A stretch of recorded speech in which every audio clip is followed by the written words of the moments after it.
지금부터 가재 선배 잘 나가재 인터뷰를 시작하겠습니다. 세상에 너무 긴장되네요. 아, 예, 네.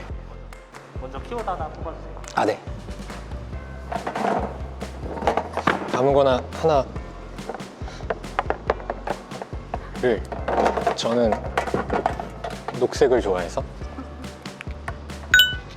이야기 수집가라는 말이 나왔습니다. 무엇인데 이렇게 반응이. 네. 아, 네. 이야기 수집가 권홍일 선배님 자기소개 부탁드리겠습니다. 아, 네. 알겠습니다. 네. 안녕하십니까. 네. 가톨릭대학교에서 디지털미디어학부 문화콘텐츠 전공 공부학번이었고, 현재는 코엑스 아쿠아리움 마케팅팀에서 근무하고 있는 권홍일 계장이라고 합니다. 잘 부탁드립니다.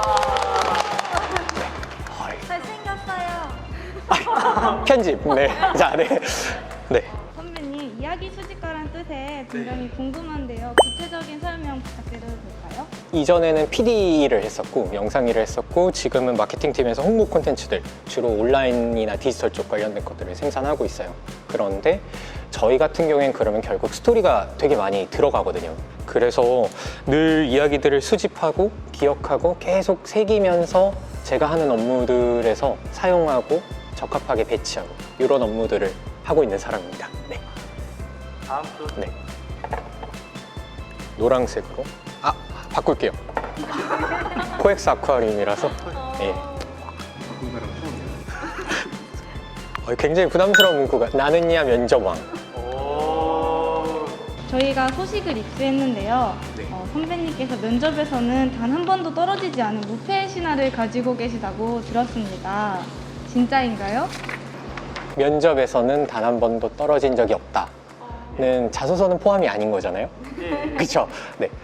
그러면 혹시 그런 경험을 가진 사람으로서 면접을 잘 볼 수밖에 없는 선배님의 장점이나 꿀팁이 있을까요? 어딘가에서 면접을 볼 때 이 사람들한테 나는 완벽한 사람이 아니니까 못 붙을 수도 있거든요.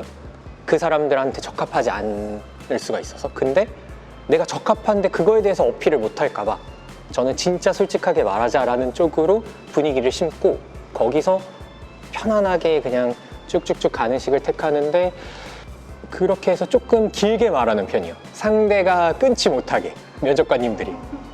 그러면은 이제 정신이 없어지시니까 괜찮은 것 같아 라고 가면서 이제 그럼 어떨까 라고 해서 조금 시나리오들을 구상을 하는 편이고요. 네. 편안하게 말하기가 제일 좀 중점적으로 진행하는 것 같아요. 네. 그러면 현재 면접을 준비하고 있는 가톨릭대 후배들에게 조언 한마디 부탁드립니다.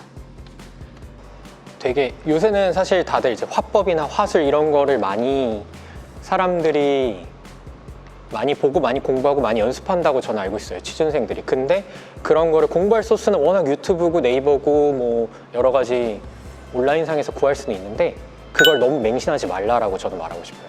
저도 종종 후배들이 가끔 형, 뭐 오빠 뭐 이번에 뭐가 나을까요? 라고 물어볼 때가 있어요. 그러면은 저는 나는 이런 식인데 이건 내가 이런 식인 거고 너는 또 너가 핏한 거는 찾아봐. 근데 나 같은 사례가 있는 것도 있는 거야 라고 말을 하거든요. 왜냐면은 방금 제가 앞에 말했던 것처럼 저는 구어체적으로 좀 편하게 말하는 스타일을 되게 많이 했는데, 모두가 그렇게 또 말하려고 하면 그게 더 어색해지는 경우도 있고, 그게 본인의 캐릭터 컨셉에 안 맞는 경우가 있더라고요. 그럼 사람들이 봤을 때 언밸런스 하니까 저 사람이 가식인가 진짠가 뭔가를 숨기고 있나 면접에서 라고 돼서 오히려 안 될 수도 있다 보니까 정보들은 많이 어때? 그 정보들만 가지고 맹신하지 말아라. 왜냐면은 나는 나를 소개해야지 다른 사람을 소개하듯이 하는 게 아니니까. 그게 전 면접이라고 생각하거든요.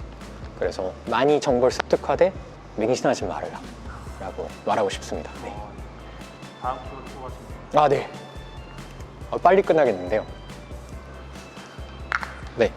여기는 되게 이렇게 요새 내고왕 이런 것처럼 왕이 많네요. 해외 봉사왕이라는 말이 왔습니다. 네. 해외 봉사를 정말 많이 다니셨다고 들었는데 많이 다니시게 된 계기가 뭐예요?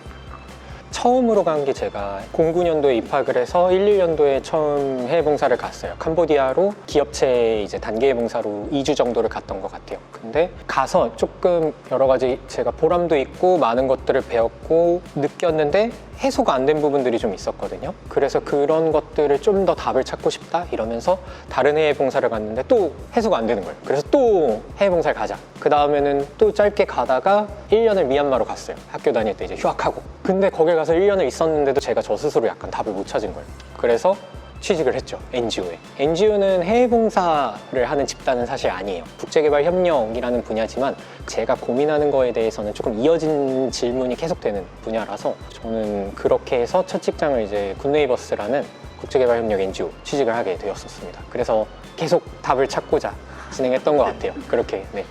그 해외 봉사나 이제 그 해외 파견 시에 뭐 기억에 남는 에피소드가 있습니다. 굿네이버스 입사하고는 이제 네팔에 15년도에 좀 큰 지진이 났어가지고 그쪽으로 바로 파견을 갔어요. 근데 저희가 다 무너진 학교 쪽에서 이제 촬영을 좀 했어야 됐는데 지진으로 완전히 막 다 무너졌어가지고 근데 거기 교장선생님이 할머니셨어요. 근데 저희가 그쪽에서는 촬영하고 밤에 잘 곳이 없잖아요. 왜냐면 다 무너져 있으니까 막 교장선생님 댁에서 그걸 좀 자게 됐어요. 교장선생님 댁은 이제 뭐 시골 마을이니까 그 이제 그냥 이제 우리 뭐 제주도처럼 이제 플레이트로 지붕돼 있고 나무 같은 걸로 기둥돼 있는 그런 집들인데 거기서 막 저녁도 직접 해주시고 자기 손주가 지금 카트만두 이제 네팔 수도에서 근무하고 있는데 이제 뭐 너를 보니까 되게 많이 손주 생각이 많이 나고 우리 손주도 그랬으면 좋겠다. 그리고 너무 고생이 많다라고 하는데 지금도 제일 오래된 출장임에도 느낌이 있는 이유는 저는 사실 거기 일하러 간 거잖아요.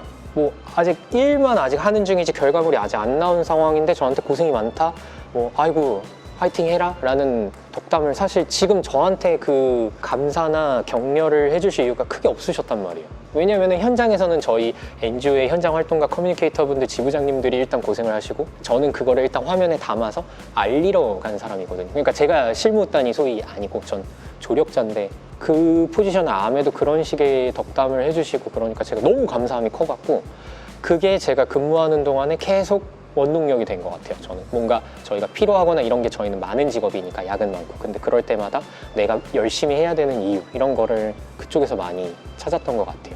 해외 봉사를 통해서 꿈도 좀 바뀌셨고 뭐 삶에 대한 깨달음도 얻으셨다고 좀 들었는데 여기에 대한 자세한 설명 좀 부탁드리겠습니다. 저 같은 경우에는 원래 대학교에 왔을 때는 뮤지컬 PD 지망을 해서 왔어요. 디지털 미디어 학부에. 왜냐면 공연 쪽 이런 걸 좋아하는데 연출자로서 조금 있으면 이게 오랫동안 할 수 있을 것 같고 이래서 디지털 미디어 학부에 왔는데 생각보다 와서 이제 점점 느껴보니까 힘든 거예요. 성공하기 너무 힘든 거예요. 이쪽은 그러니까 진짜 막 세계적으로 잘해야 겨우 살아남는데 저는 제 역량을 제가 조금 정해놓는 편이에요. 뭐 어떨 때는 그러니까 남들이 보기 너무 큰 그릇일 때도 있고 어떨 때는 요만한 그릇일 때도 있고 근데 내가 저 분야의 직업을 갖고 싶으면 그걸로도 되게 뭐 경제적이나 이런 걸로도 만족할 수 있어야 되는데 그러려면 진짜 세계급이 돼야 되는데 나는 역량이 세계급까지 할 수 있을까? 내가 죽어라 해도 그건 좀 어렵지 않을까?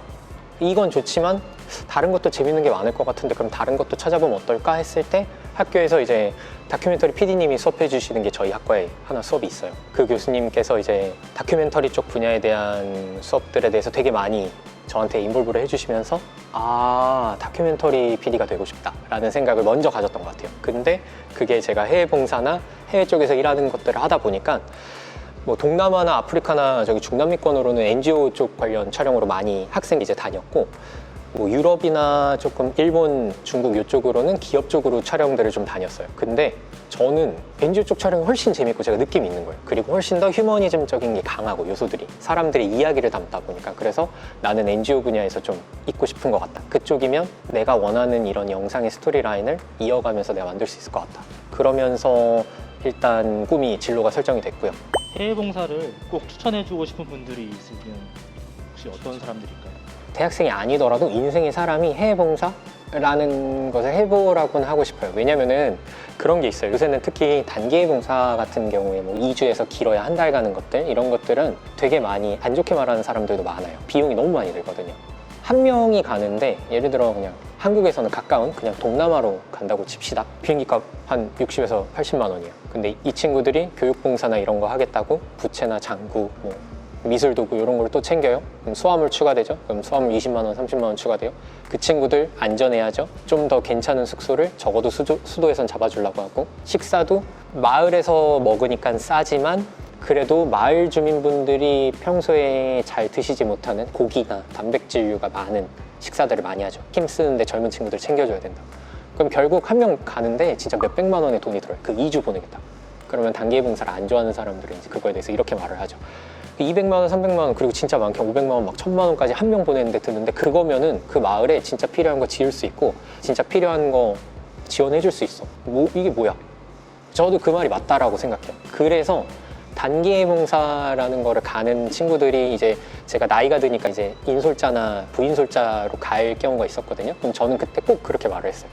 이거를 가서 너희가 내가 열심히 해서 이 마을을 바꾸겠어? 그거 2주, 한 달 만에 못해요. 근데 그럼 그 안에서 우리가 경험이 되고 이 현지에 계신 거주하시는 분들도 우리를 만난 경험이 되거든요. 그런 멘탈적인 부분은 근데 값을 매길 수가 없다라고 생각해요. 근데 그거에서 본인이 뭘 깨달을 것인가, 무언가를 서로 같이 느끼고 교감해서 내가 내 인생에 이걸 자양분으로 해서 할 것인가, 그거는 돈으로 환산할 수 없기에 그거를 너가 찾으려고 해봐라.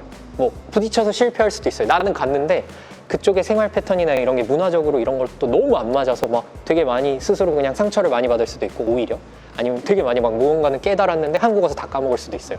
그거는 어떤 결과가 나올지 모르지만 시도는 해보자. 그게 너희가 지금 가는, 너희에게 투자되는 이 귀한 돈들이 어떻게 쓰였냐라는 걸 결과짓는 것일 것이다. 그러니까 잘 가서 고민해보고 나는 무엇을 느낄 거고 무엇이 목표인가, 세상을 바꾼다 그런 거창한 거 아니다. 근데 하나씩만 얻자라고 저는 보통 많이 말을 해요.